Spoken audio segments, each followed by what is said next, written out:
Welcome to this lecture on the process of digestion, a fundamental topic in human physiology. Today, we are going to explore exactly how our bodies sustain life by breaking down the complex meals we eat every day. We will look at both the physical crushing and the chemical snipping that make this incredible transformation possible. By the end of this video, you will understand the science and the mathematics behind how food becomes cellular fuel. To start, let us think about digestion using a simple analogy. Imagine you have a massive, beautifully constructed Lego castle, but you actually want to build a spaceship. You cannot just smash the castle into your new spaceship. You have to carefully pull it apart into individual Lego bricks first. Once you have the individual bricks, you can build whatever you want. The process of digestion in your body works exactly like this dismantling process. When you eat a delicious slice of pizza, your body cannot use it in its current form. It must break that giant food structure down into the tiniest possible individual bricks, which we call nutrients, so they can be transported to your cells. Now that we understand the basic idea, let us look at the formal physiological definition.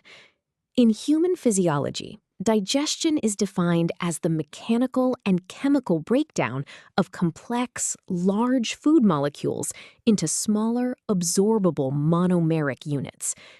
Mechanical digestion involves physically crushing, grinding, and churning the food. This primarily occurs in the mouth and stomach, and its main purpose is to increase the surface area of the food. Chemical digestion, on the other hand, involves special proteins called enzymes. These enzymes act like microscopic scissors to break the complex chemical bonds holding the food molecules together. Building on this chemical breakdown, let us see exactly what happens to the different types of food we eat. Our meals consist of large macromolecules that must be dismantled into specific building blocks. For example, complex carbohydrates are cleaved into simple sugars. Proteins, which are highly complex folded structures, are dismantled into individual amino acids. And large lipid droplets, or fats, are broken down into fatty acids and glycerol. Together, these synchronized mechanical and chemical processes ensure that macroscopic food particles are reduced to microscopic molecules. Only then are they capable of crossing the intestinal lining and entering the bloodstream. To better visualize these synchronized processes, let us look at a diagram of the human digestive tract. Here, you can see the journey food takes, starting from the mouth at the top. Notice the labels indicating mechanical digestion in the mouth and stomach, where food is physically crushed. You will also see chemical digestion happening alongside it, driven by enzymes like amylase in the mouth and pepsin in the stomach. Finally, look at the magnified view of the small intestine at the bottom. This shows the final chemical digestion and the absorption of single monomers across the cellular lining into the body. Seeing this pathway naturally leads us to ask why this intricate dismantling process matters so much to our survival. The reality is, without digestion, you could eat thousands of calories a day and still starve to death at a cellular level. Your cells are microscopic, and the doorways into these cells are even smaller. Large molecules, like a whole starch chain, simply cannot fit inside. By breaking food down, digestion provides the essential raw materials your body needs to synthesize cellular energy, repair damaged tissues, and manufacture vital hormones. When this process fails, such as in lactose intolerance, people experience severe malnutrition because the food remains trapped in its unusable form. Now that we know why digestion is critical, let us explore how we can measure it. Chemical digestion is driven by enzymes, and physiologists can mathematically model how fast these enzymes break down food. We use a framework called Michaelis-Menten kinetics. This mathematical relationship helps us understand how efficiently our bodies process different amounts of food at any given time. By calculating the rate of enzymatic reactions, we can predict how quickly a meal will be converted into usable energy, which is a crucial aspect of human physiology and metabolism. To quantify this enzymatic activity, we use a specific mathematical equation. This formula calculates V, which represents the current rate of the digestion reaction, meaning how many food molecules are broken down per second. Vmax stands for the maximum possible speed at which the digestive enzymes can work when completely saturated with food. The symbol S in brackets represents the concentration of the substrate, or the actual amount of food available. Finally, Km is the Michaelis constant, indicating how strongly the enzyme binds to the food.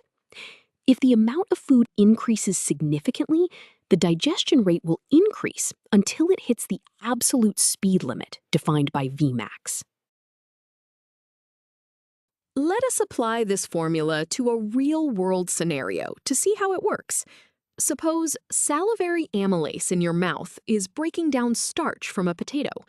We are given a maximum rate of 120 micromoles per minute, a Michaelis constant of 4 millimolar, and a current starch concentration of 12 millimolar. We want to find the current rate of digestion. We substitute these values into our equation. The numerator becomes 120 times 12, which is 1440. The denominator becomes 4 plus 12, which is 16. Dividing 1440 by 16 gives us a final rate of 90 micromoles per minute. This means the enzyme is working at 75% of its maximum capacity, showing why chewing food thoroughly speeds up digestion. While enzymes are working fast in the mouth, the stomach has a different role in pacing the digestive process. The stomach acts as a holding reservoir that slowly releases its digested contents, known as chyme, into the small intestine. This emptying occurs at a carefully regulated rate based on the caloric density of the meal. This regulation is vital because it ensures the small intestine is never overwhelmed with too much food at once, allowing for efficient nutrient absorption. The heavier and more calorie-dense the meal, the longer the stomach will hold on to it before passing it along. We can actually calculate exactly how long food will stay in the stomach using a straightforward relationship. The formula is T equals E divided by R. Here, T represents the total emptying time. E stands for the total energy of the meal, usually measured in kilocalories. R represents the rate of emptying, which is how many kilocalories the stomach releases per minute. This simple division highlights a key physiological concept. Higher calorie meals physically stay in your digestive tract for much longer periods. If the total energy E increases, the time T increases proportionally, assuming the rate R remains constant. Let us see this in action with a heavy dinner. If a student eats a large meal containing 600 kilocalories, we want to know how long the digestion process will keep food in the stomach. We assume the stomach empties at a constant rate of 2.5 kilocalories per minute. We substitute the total energy of 600 and the emptying rate of 2.5 into our time equation. The numerator is the total workload, and the denominator is the speed of processing. Dividing 600 by 2.5 gives us exactly 240 minutes. This physically means your stomach will spend the next 4 hours mechanically churning the food, which is exactly why you feel full for hours after a heavy meal. To wrap up our lecture, let us review the most important ideas we have covered today.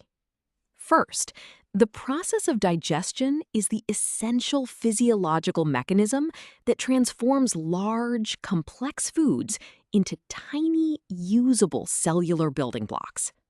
Second, this transformation relies on a perfect partnership between mechanical forces that crush the food and chemical enzymes that snip the molecular bonds.